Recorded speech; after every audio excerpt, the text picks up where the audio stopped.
வணக்கம். இன்னைக்கு நாம திருக்காட்சி பெருவிழாவை பத்தி கொஞ்சம் ஆழமா பார்க்க போறோம். இந்த எப்பிஃபானி அப்படிங்கிற வார்த்தைக்கு என்ன அர்த்தம் தெரியுமா? சிம்பிளா சொன்னா வெளிப்பாடு. அதாவது ரொம்ப நாளா மறைஞ்சிருந்த ஒரு விஷயம் திடீர்னு வெளிச்சத்துக்கு வர்றது. வாங்க, அந்த மர்மத்துக்குள்ள என்ன இருக்குன்னு நாமளும் சேர்ந்து பார்ப்போம். இந்த ஒரு கேள்வி இதுல தாங்க முழு கதையுமே அடங்கியிருக்கு. யூதர்களின் அரசரா பிறந்தவர் எங்க இருக்கார்? அவரோட நட்சத்திரத்தை பார்த்துட்டு அவரை வணங்க வந்திருக்கோம்னு சொல்றாங்க. யோசிச்சு பாருங்க. கிழக்கிலிருந்து வர ஞானிகள் ஒரு புது ராஜாவை தேடி ஒரு பெரிய பயணத்தையே ஆரம்பிக்கிறாங்க. அவங்களோட இந்த தேடல்தான் ஒரு பிரம்மாண்டமான உண்மையை வெளிப்படுத்த போகுது. ஆனா நம்ம இந்த ஞானிகளோட கதைக்குள்ள போறதுக்கு முன்னாடி ஒரு சின்ன ஃபிளாஷ்பேக். பல 100 வருஷங்களுக்கு முன்னாடியே ஒரு வாக்குறுதி கொடுக்கப்பட்டிருந்தது. யார் கொடுத்தது? இறைவாக்கினர் எஸ்ஐயா. அது என்ன வாக்குறுதினா, ஒரு ஒளிய பத்தின வாக்குறுதி. இசாயா அப்போ ஒரு விஷயத்த ரொம்ப அழகா சொல்றாரு. பூமி முழுசும் இருள் சூழ்ந்திருக்குன்னு கற்பனை பண்ணிக்கோங்க. ஆனா அந்த கொம்மிரட்டுக்கு நடுவுல ஆண்டவருடைய மாட்சி ஒரு பெரிய ஒளியா உங்க மேல உதிக்கும்னு சொல்றாரு. இது சும்மா சாதாரண வெளிச்சம் இல்ல, இது ஆண்டவரின் மாட்சி. அப்போ இருந்த அந்த நம்பிக்கையற்ற சூழல்ல இந்த வார்த்தைகள் எவ்வளவு பெரிய எதிர்பார்ப்பு கொடுத்திருக்கும் பாருங்க. இங்க ஒரு முக்கியமான பாயிண்ட் இருக்கு. இந்த ஒளி ஒரு குறிப்பிட்ட மக்களுக்கு மட்டும் சொந்தமானது இல்ல. எஸ்ஐயா ரொம்ப தெளிவா சொல்றாரு, பிற இனத்தார் உங்க ஒளி நோக்கி வருவாங்க, ராஜாக்கள் கூட உங்க உதய கதிரை நோக்கி வருவாங்கன்னு. அப்போ பாருங்க, இது ஒரு யுனிவர்சல் கால். எல்லா எல்லைகளையும் தாண்டி எல்லா மக்களுக்கும் கொடுக்கப்பட்ட ஒரு அழைப்பு. சரி, அப்போ இந்த ஒளிங்கிறது ஒரு நபரை குறிக்குது, ஒரு ராஜாவை குறிக்குது.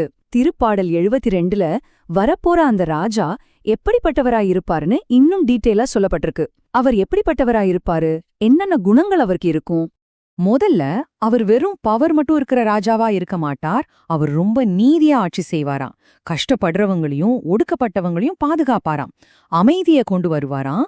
அது மட்டும் இல்ல, அவரோட ஆட்சி ஒரு நாட்டுக்குள்ள மட்டும் இல்லாம கடல் கடந்து உலகம் முழுதும் பரவும்னு திருப்பாடல் சொல்லுது.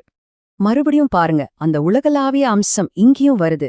ஆண்டவரே, எல்லா இனத்தவரும் உமக்கு ஊழியம் செய்வாங்கன்னு சொல்லுது.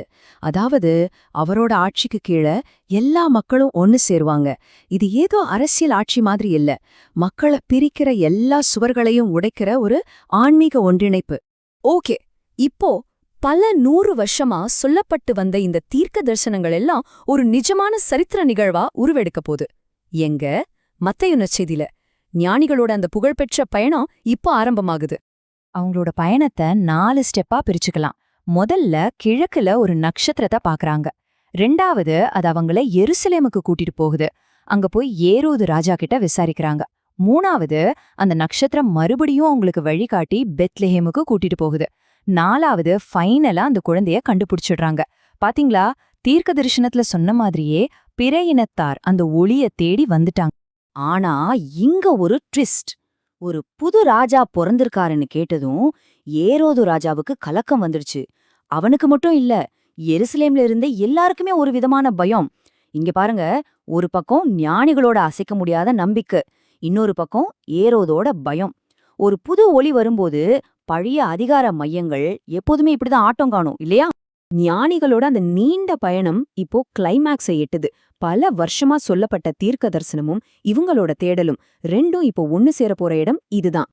அவங்க என்ன ஒரு பெரிய அரண்மனையிலயா அந்த ராஜாவை பார்த்தாங்க? இல்லவே இல்ல. அவங்க வீட்டுக்குள்ள போனப்போ அந்த குழந்தைய அவங்க அம்மா மரியாளோட பாக்குறாங்க. எவ்வளவு எளிமையான ஒரு காட்சி!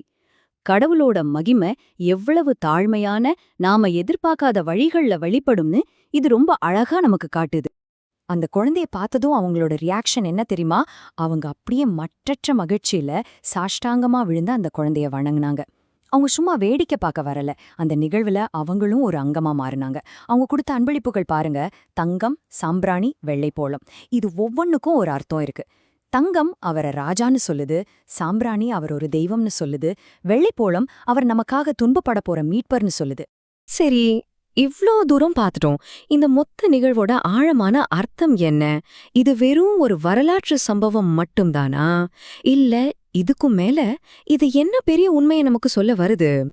அதாவது இந்த முழு பயணத்துக்கும், இந்த சந்திப்புக்கும், இந்த அன்பளிப்புகளுக்கும் பின்னாடி இருக்கிற உண்மையான அர்த்தம் என்ன? இதோட மையச் செய்தி என்ன? அந்த வெளிப்படுத்தப்பட்ட மர்மம் என்னன்னா, இது திருத்தூதர் பவுல் எபேசியர் கடிதத்துல ரொம்ப அழகா விளக்குறாரு. மீட்புங்கிறது இனிமே ஒரு குறிப்பிட்ட மக்களுக்கு மட்டும் கிடையாது.